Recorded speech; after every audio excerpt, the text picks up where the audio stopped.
Procesos genéticos de la transformación neoplásica.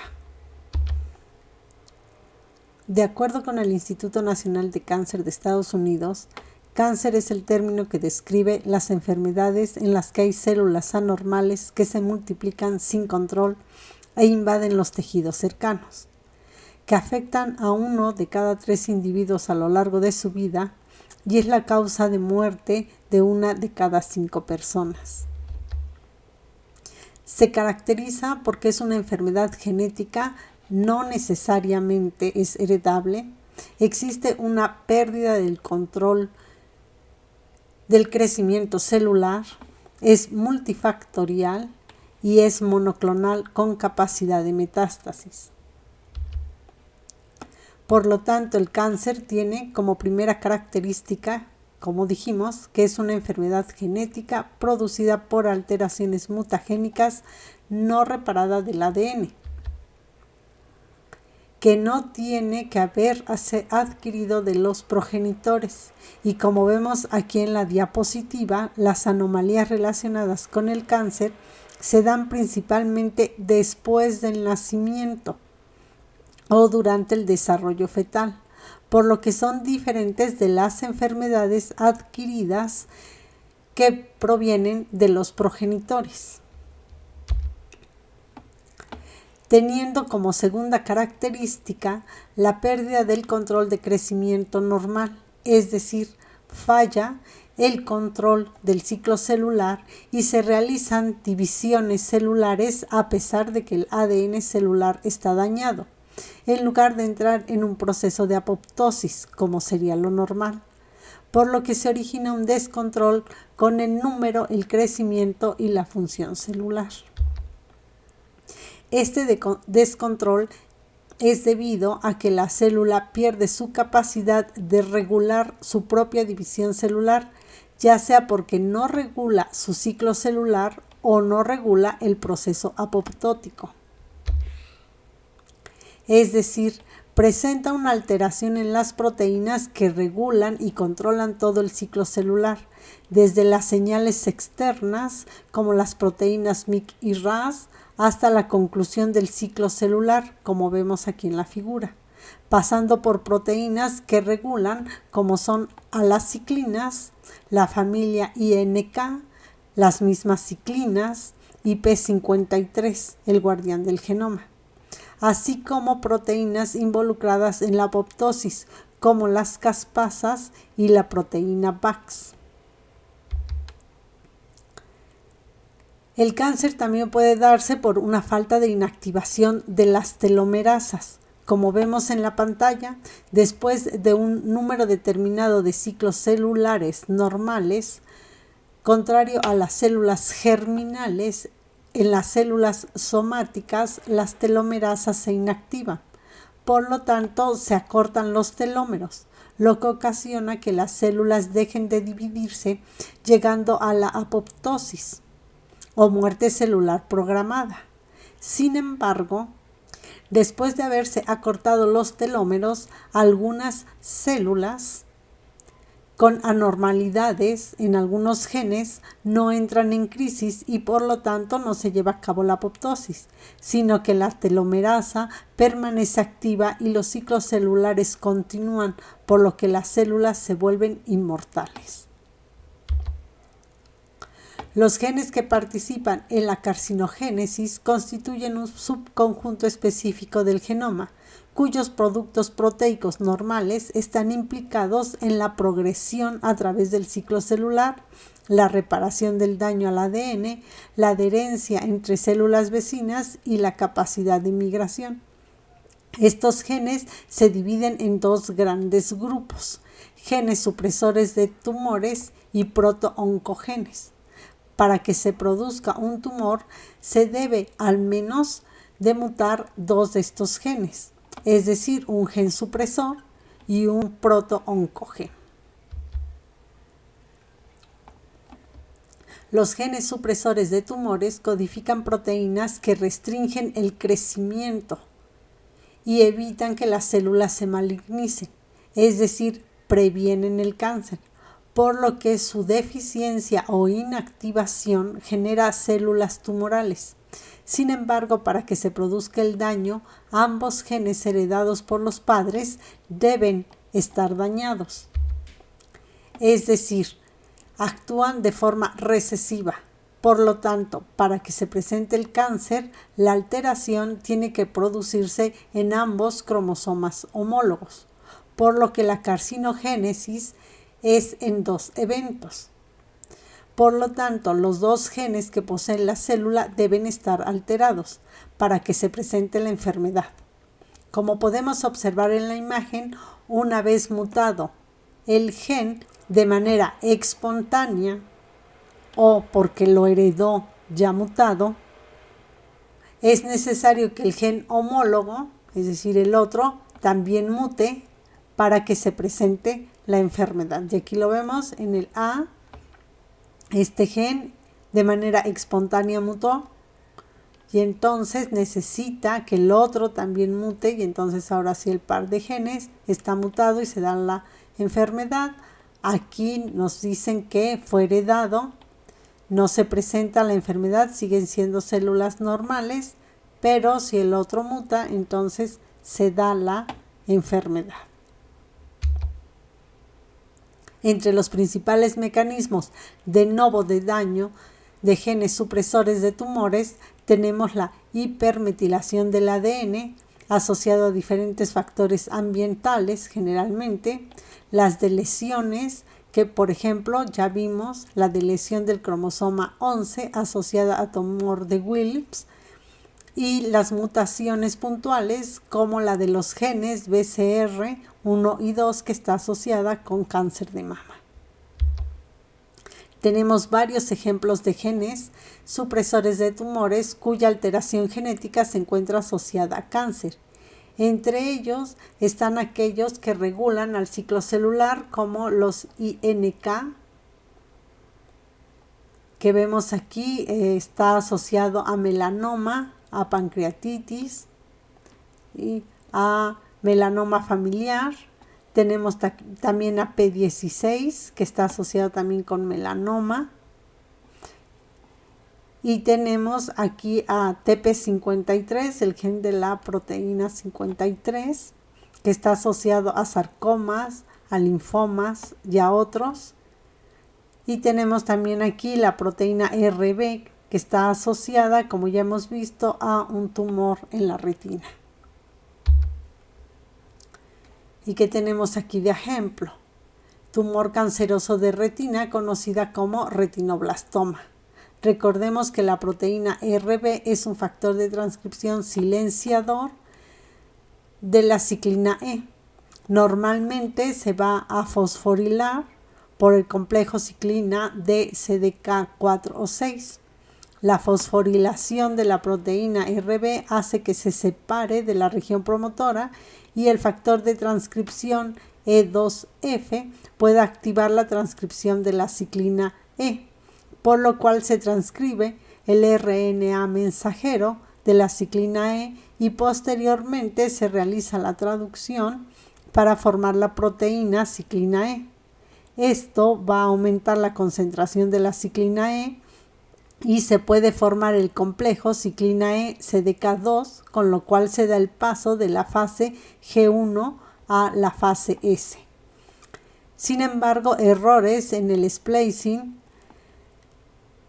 dando mutaciones puntuales y pequeñas lesiones en la región promotora de la proteína RB, inhibe su fosforilación y esto va a ocasionar que no se pueda volver a unir para detener la formación de la ciclina E y por lo tanto aumentará el paso del ciclo celular de G1 a S.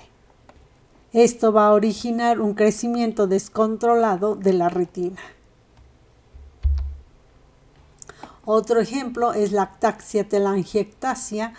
Recordemos que la ATM se activa cuando hay daño específico del ADN y se activa como respuesta a la ruptura de la doble cadena que detecta un complejo proteico denominado mRN. En la fase G1, como se muestra en la pantalla, cuando se detecta el daño, Aquí tenemos. ATM fosforila y activa las proteínas sinasas del punto de comprobación CHEK2 y entonces se va a fosforilar a P53. En condiciones normales, P53 tiene una vida muy corta, pero su fosforilación mediante CHEK2 lo estabilizan, lo que aumenta su capacidad para activar a la proteína P21. Posteriormente, P21 como factor de transcripción inhibe en forma directa a las sinasas dependientes de ciclina, con lo cual inhibe a las ciclinas E, A y B. Y con esto se realiza el arresto celular para la reparación del daño. Una falla en esta cascada de señalización de P53 y por lo tanto de la reparación del daño causado por rayos X o incluso las radiaciones de oxígeno del metabolismo, es la responsable de lactasia telangiectasia o síndrome de Lewis-Barr. Y esto pues es principalmente debido a mutaciones truncales del gen ATM y por lo tanto una ausencia en la expresión de la proteína ATM. Por otra parte, los protooncogenes son genes que favorecen la división celular normal y cuya mutación da origen a los oncogenes. Estos oncogenes son genes que codifican proteínas que promueven la pérdida del control del crecimiento y la conversión de una célula a su estado maligno. La oncogénesis es en un solo evento debido a que los oncogenes actúan de forma dominante.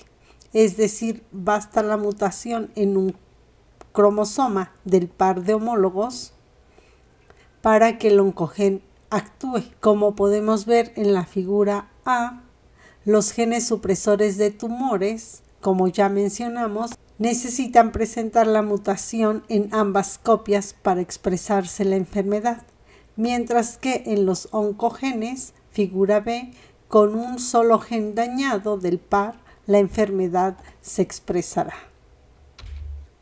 Son varios los mecanismos que pueden activar a los oncogenes. Entre ellos tenemos mutaciones o deleciones, translocaciones o proteínas con una función alterada, duplicación y por lo tanto un aumento en la síntesis de la proteína.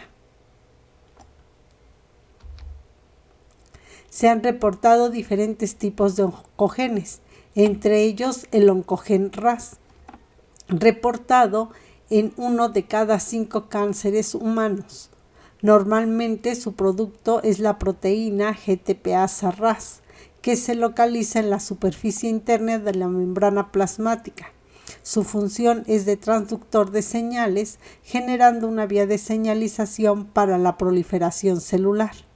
En condiciones de normalidad genética, la desactivación de la proliferación se produce porque el GTP-RAS es hidrolizado a GDP. Pero la mutación de la proteína RAS la mantiene en su estado activo, por lo que continúa la proliferación celular.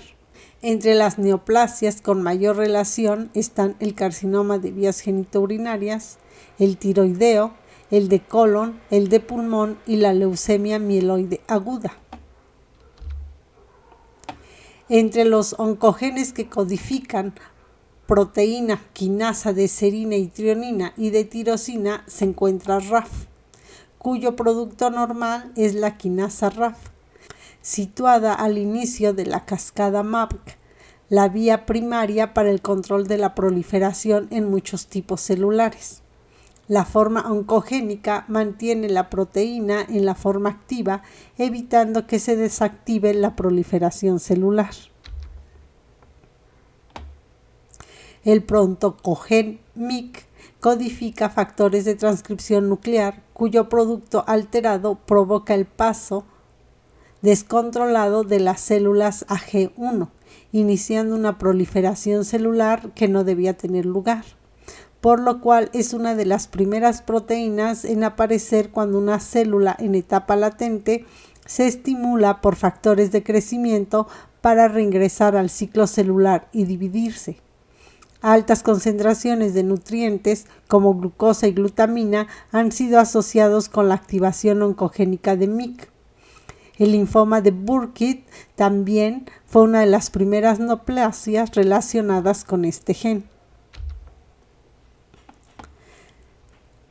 Protooncogenes que codifican productos que afectan a la apoptosis, como el oncogen BCL2, han sido relacionadas con neoplasias como el linfoma folicular en su mutación oncogénica, debido a que su sobreexpresión suprime la apoptosis. Algunos genes de factores de crecimiento pueden ser protooncogenes, como el factor de crecimiento derivado de las plaquetas, que ha sido asociado con tumores cerebrales. Por último, la deleción y fusión del cromosoma 9 y 12 que dan al oncogen BCR-ABL del cromosoma Filadelfia se ha asociado a la leucemia mieloide y a la leucemia linfocítica. La tercera característica es que el cáncer es una enfermedad multifactorial, es decir, muchos factores pueden contribuir a que se presente. Entre estos factores se encuentran diversos agentes carcinogénicos, físicos, químicos y biológicos que pueden transformar los genes convirtiendo una célula normal en neoplásica. El mecanismo mutagénico es muy variado, dependiendo de la célula sobre la que ejerce su acción y depende en gran medida del agente. Algunos alteran las secuencias de nucleótidos del ADN. Otros agentes se vuelven cancerígenos solo después de su activación dentro del organismo, donde las distintas oxidasas celulares los convierten en sustancias cancerígenas. Entre los agentes causantes de cáncer que merecen una mención especial están los componentes del cigarrillo, especial el humo de tabaco, que contiene miles de sustancias químicas, incluyendo al menos 70 que se han asociado con cáncer. Además, se ha reportado que en las hojas del tabaco usadas para hacer los cigarrillos y los cigarrillos se encuentra material radiactivo proveniente de la tierra y el fertilizante usado durante el crecimiento de las plantas de tabaco. Estos materiales radioactivos se emiten en el humo al encender el tabaco, humo que los fumadores activos y pasivos introducen a sus pulmones al fumar, asociándose por lo tanto el fumar con cáncer de pulmón. Otro carcinógeno que merece especial atención son los estrógenos, grupo de hormonas sexuales femeninas con funciones fisiológicas esenciales tanto en mujeres como hombres. El receptor de estrógenos es un receptor de hormona nuclear que actúa como factor de transcripción, que regula la expresión génica de proteínas involucradas en la regulación del ciclo celular, induciendo la expresión de ciclina D y de proteínas CYP, P21 y P27, que al mismo tiempo inducen la multiplicación celular. Sin embargo, un aumento en los estrógenos o en sus receptores podría inducir proliferación descontrolada del tejido, con un mayor riesgo de ciertos cánceres. Diversos estudios han indicado que el riesgo de una mujer de presentar cáncer de seno está relacionada con el estrógeno y la progesterona producidos por sus ovarios, lo que se conoce como estrógenos y progesterona endógena, debido a exposición por largo tiempo o por concentraciones elevadas de estas hormonas causados por empezar la menstruación a una edad más joven o por llegar a la menopausia a una edad más tardía o por tener más años cuando sucede el primer embarazo o por nunca haber dado a luz. Por el contrario, haber dado a luz aparentemente es un factor protector de cáncer de seno. Este riesgo se ve aumentado por la terapia con estas hormonas, es decir, exógenas. Así, por ejemplo, la toma combinada para la menopausia de estrógenos más progestina, la cual es una forma sintética de la hormona femenina progesterona, se ha asociado con un aumento de riesgo de una mujer de padecer cáncer de seno o mama. Aunado a esto, el riesgo se hereda de generación en generación de acuerdo con estudios realizados en mujeres embarazadas en los Estados Unidos entre 1940 y 1971. A estas mujeres se les administró dietilestilbestrol, DES por sus siglas en inglés. Es una forma de estrógeno que se recetaba para prevenir abortos, el inicio prematuro del parto y problemas relacionados con el embarazo. Las mujeres que recibieron DES durante el embarazo tuvieron un riesgo mayor de cáncer de seno. Sus hijas tienen un riesgo mayor de cáncer de vagina, de cérvix y de cuello uterino. Actualmente se están estudiando los efectos en los hijos y en los nietos de estas mujeres que tomaron DES durante el embarazo. Además, los anticonceptivos orales podrían aumentar el riesgo de cáncer de cuello uterino, es decir, cáncer cervical, al cambiar la susceptibilidad de las células del cuello uterino a una infección persistente por los diferentes tipos del virus del papiloma humano, sobre todo los de más alto riesgo. También existen varios virus oncogénicos que portan genes cuyos productos interfieren en la actividad normal que regula el crecimiento celular. Entre ellos se incluyen los que contienen ADN. De estos, el virus del papiloma humano, HPV por sus siglas en inglés, está asociado con cáncer cervicouterino. El del virus de la hepatitis B, que ha sido relacionado con el cáncer hepático. El pliomavirus, asociado con células de Merkel. El virus del herpes, asociado con sarcoma de Kaposi. El de Epstein-Barr, asociado con linfoma de Burkitt. Y bueno, también hay que añadir al SB40, que está asociado con el cáncer pulmonar y que está relacionado con la vacuna de la polio. Cabe mencionar que muchos virus de ADN codifican proteínas que se unen a la proteína RB, inactivándola y por lo tanto favoreciendo la proliferación celular. Entre los virus que contienen ARN, llamado retrovirus, porque contienen la maquinaria necesaria para convertir al ARN en ADN, que se va a incorporar al ADN celular, se encuentran el virus de la hepatitis C, que causa cáncer hepático, y el virus T linfocítico humano de tipo 1, que causa leucemia de linfocitos T, y el virus del sarcoma de Rose, que en aves de corral fue el primer oncovirus que fue detectado.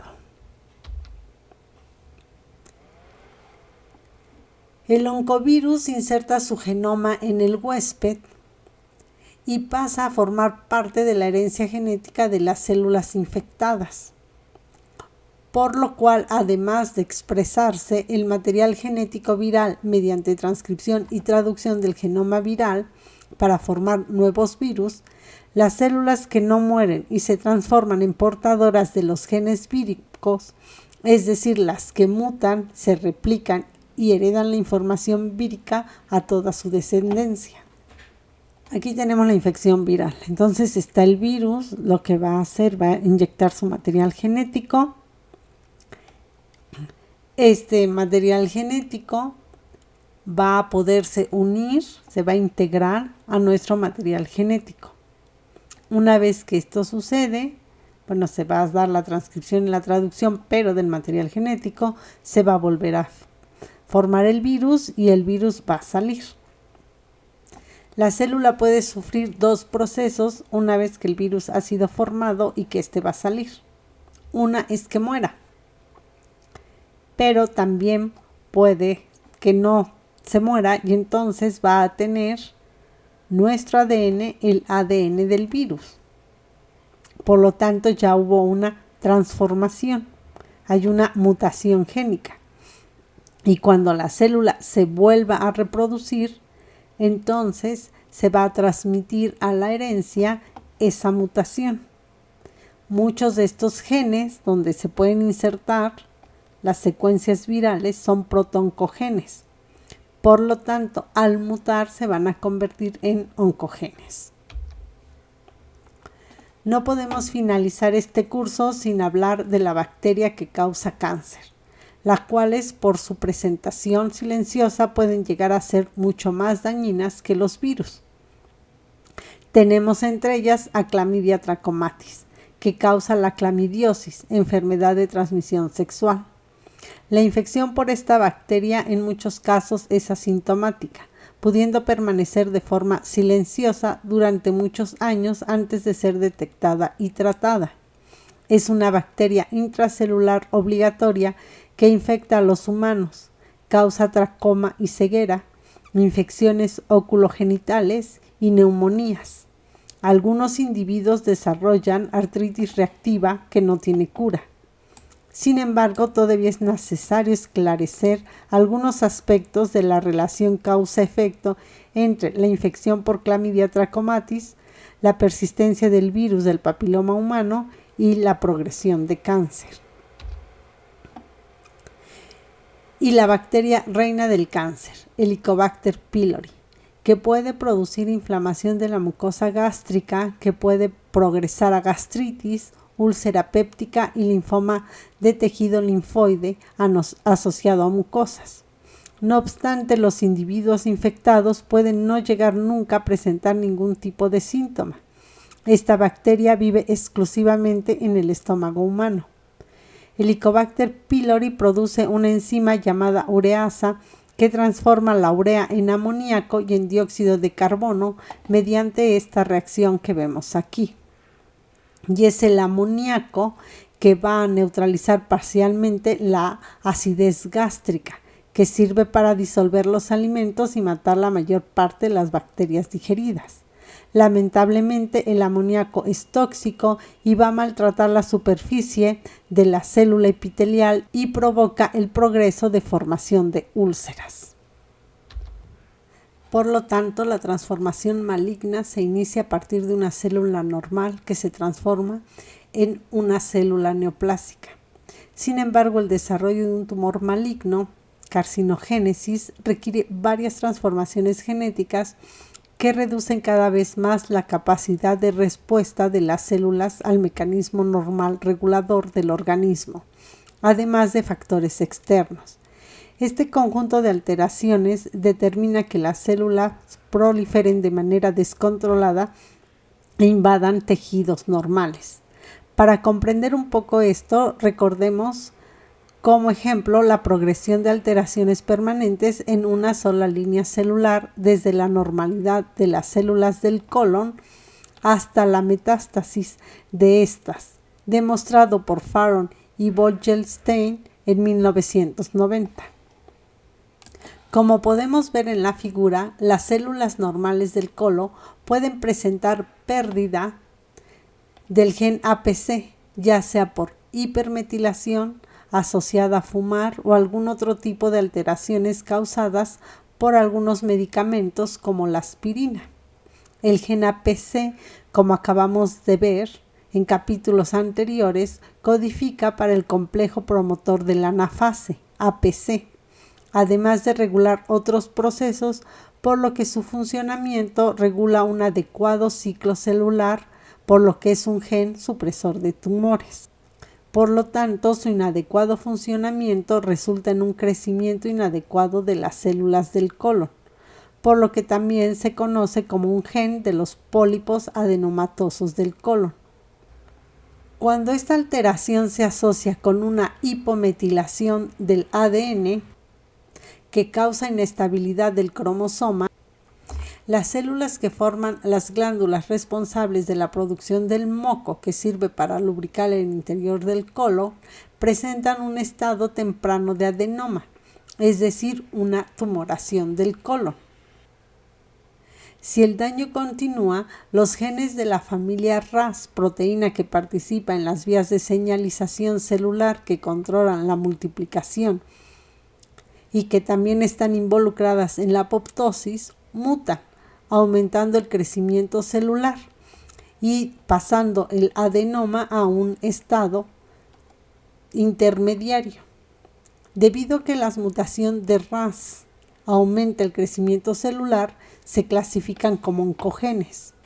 El paso de el estado intermedio a un estado tardío o de adenocarcinoma es debido a la pérdida del gen DSC, denominado así porque su deleción DSC se asocia con carcinoma colon rectal. El gen DSC es una proteína implicada en la apoptosis mediante su interacción con la caspasa 3, por lo que se clasifica como un gen supresor de tumores.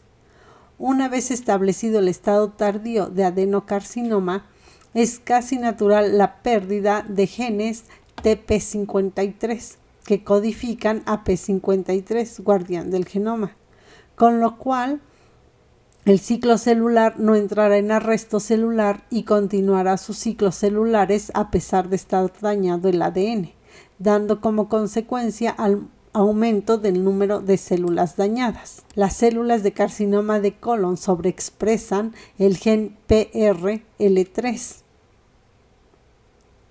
relacionado con la migración celular, con lo cual se da paso a la migración de las células cancerígenas a otros órganos, es decir, se da la metástasis. Por lo tanto, son varios los genes que están dañados para que se presente cáncer de colon. La mayoría de estos genes codifican proteínas que normalmente tienen como función la supresión de neoplasias o son oncogenes, como los que vemos en la tabla, donde observamos a las ciclinas que regulan al ciclo celular. Cabe mencionar que la aplicación experimental de cancerígenos ha mostrado que por lo general se requiere una aplicación repetida del agente para que ejerza su efecto. Y que la cuarta característica del cáncer es que se activan genes de migración celular. Por lo tanto, las células dañadas que provienen de una sola célula o de un solo clon son capaces de viajar a través de la sangre o del sistema linfático a otros lugares donde formarán un tumor nuevo, dando lugar a la metástasis.